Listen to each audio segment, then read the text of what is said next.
ஆனா கடந்த கால ஆட்சியில நம்ம புரிஞ்சா பாத்துக்கிறோம். இஸ்லாமியின் பாதுகாவலர் தான் பேசினாங்க. காயிதே மில்லத் அவர்கள் எங்கள்கிட்ட தான் கடைசியா வந்து இஸ்லாமியர்களை கொடுத்துட்டு போனாங்கன்னு பேசினாங்க. ஆனா முஸ்லிம் தீவிரவாதி என்று 5 முறை பேசினவர்கள் இந்த திமுக காரர்கள் என்பதை இந்த இடத்தில் நான் சொல்ல கடமைப்பட்டிருக்கின்றேன்.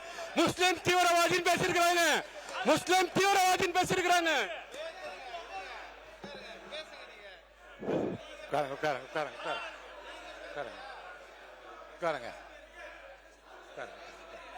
நீங்க ஒருத்தர் மட்டும் நீ சொல்லணுமா? மாண்புமிகு நீங்க பேசுறீங்களா? மாண்புமிகு அமைச்சர், மாண்புமிகு பேரவைத் தலைவர் அவர்களே, அமைச்சர் பேசுங்க. என்ன சொல்லுங்க? அனுப்புறேன். சட்டமன்ற உறுப்பினர் அவருடைய குற்றச்சாட்டை தெரிவிக்கிறார். அதை முழுமையாக கேட்டு அதற்கு பின் பதில் சொல்ல வேண்டும் என்பதை தாழ்மையுடன் கேட்டுக்கொள்கிறேன்.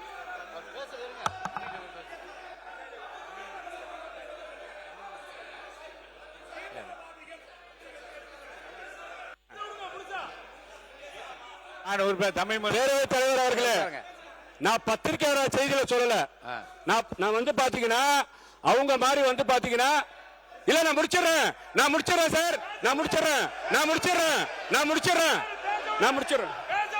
நான் வந்து பத்திரிகையாளர் செய்தியில சொல்லல.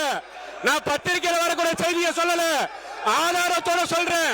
பத்திரிகையில வரக்கூடிய செய்தியை சொல்லல, ஆதாரத்தோட சொல்றேன்.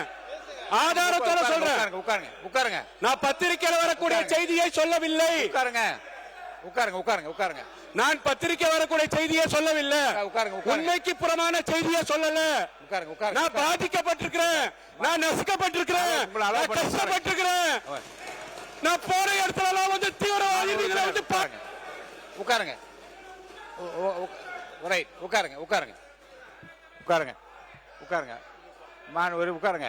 மான் உறுப்பினர் இருங்க. வேண்டான்னு சொல்ல உடனே மாணவ உறுப்பினர் ஏவா வேலு அவர்கள் ஏவா வேலு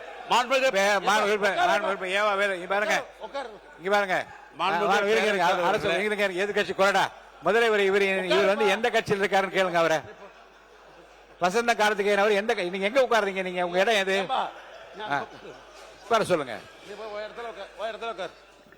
நடவடிக்கை எடுப்பேன். உங்க இடத்துல போய் உட்காருங்க.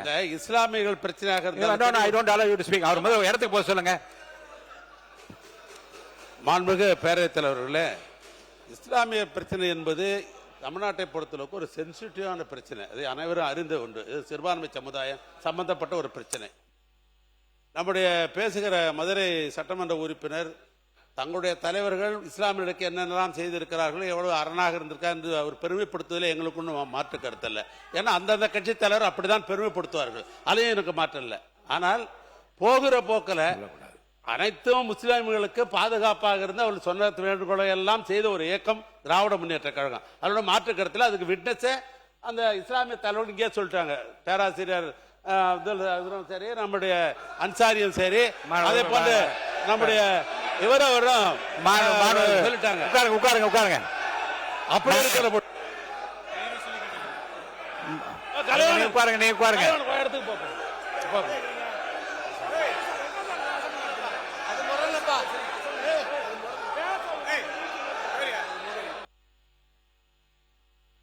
உட்காருங்க. நீ உட்காருங்க. நான் பேசுறேன். உட்காருங்க.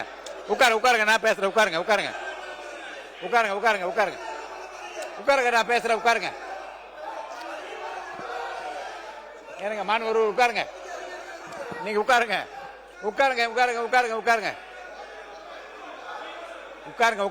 என்ன இருங்க.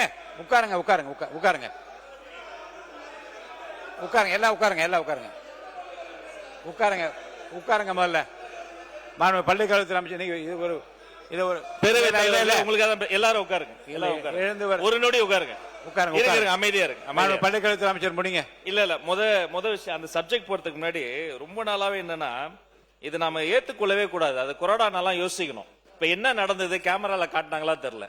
அவரு மாண்புமிகு சட்டமன்ற உறுப்பினர் தன் இடத்தை விட்டு வசந்தம் கார்த்திகேயன் அடிக்கிறதுக்கு பாஞ்சு வந்து ஏவா வேலைன்னா கட்டி பிடிச்சு அணை கட்டி தடுக்கிறார். மதிப்பிற்குரிய பூண்டி கலைவாணன் அண்ணன் அங்கிருந்து நடு இடத்துல வந்து அடிக்கிறதுக்கு வராரு. இந்த உருட்டல் மிரட்டல்களாம் மதிப்பிடக்கூடிய கட்சி தமிழக வெற்றி கழகம் அல்ல. இதை போன்ற நாகரிகமற்று உருட்டுறது மிரட்டுறதுனாலதான் தமிழக மக்கள் தகுந்த தீர்ப்பை கொடுத்து அங்க உட்கார வச்சிருக்காங்க. தொடர்ந்து நான் பாத்துக்கிட்டே இருக்கிறேன். இந்த வேலை எங்ககிட்ட நடக்காது. ஒண்ணு, சபாநாயகருக்கு ஒரு மதிப்பு இருக்கு, சபாநாயகருக்கு ஒரு கண்ணியம் இருக்கு. அவர் எழுந்தா அனைவரும் அமரணும். இப்பவும் இதேதான், இப்பவும் அதேதான். உட்காருங்க, உட்கார்ந்து பேசுங்க, உட்காருங்க, உட்கார்ந்து பேசுங்க. அவர் சபாநாயகர் ஒரு கண்ணியமிக்க பதவி, கொரோனா ஒரு முக்கியமான பதவி. இப்பவும் பாருங்க, எழுந்து நின்று ஒருமையில பேசுவது இதெல்லாம் நாகரிகம் கிடையாது. இதெல்லாம் கத்து கொடுத்தாங்களா அவங்க தலைவர்கள்? ஒண்ணு. ரெண்டாவது, நம்முடைய சட்டமன்ற உறுப்பினர் அவருடைய முதல் அறிமுக உரை பேசுகிறாரு. இன்னும் கண்ணு கருத்துமா கவனமா உறுப்பினர்கள் பேசும்போது தங்களுடைய கருத்துக்களுக்கு ஆதாரத்தோடு பேசணும். ஆதாரம் கேட்கலாம். 5 முறை அவர் அறிமுக உரையை குறுக்கீடு செஞ்சு 5 முறை பேசிட்டாங்க.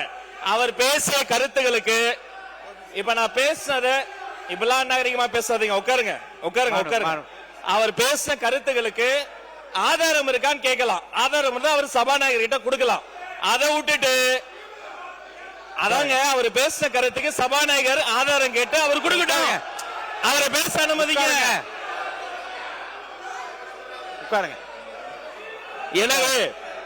எனவே மாண்புமிகு சபாநாயகர் மூலமா நான் தெரிவித்துக் கொள்வது என்னன்னா, தயவு செய்து அரசியல் கட்சியில் இருக்கக்கூடிய அனைத்து கட்சி உறுப்பினர்கள் சபை மாண்பை முதல்ல காப்பாற்றணும். ஒரு மூத்த உறுப்பினர் ஏன்சாலே எல்லாரும் உட்கார்ந்துடுறோம். அவர் கொரோனா ஏன்ஸ் நிக்கிறாரு, பின்னாடி இருந்து கத்துறீங்க. சபாநாயகர் ஏன்ஸ் நிக்கிறாரு, நடு கூடத்துக்கு வந்துட்டு வராரு, இன்னொருத்தர் தடுக்கிறார். இதெல்லாம் முறை அல்ல, மரபு இல்ல.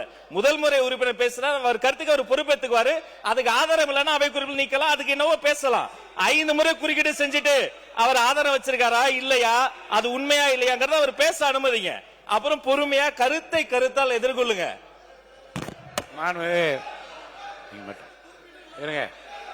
உட்காருங்க, உட்காருங்க, உட்காருங்க.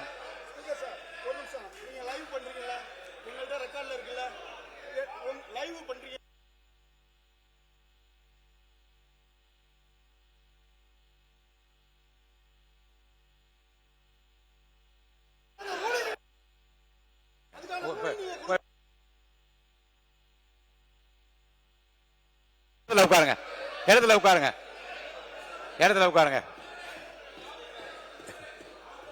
இடத்துல உட்காருங்க. மாணவ அவை உட்காருங்க.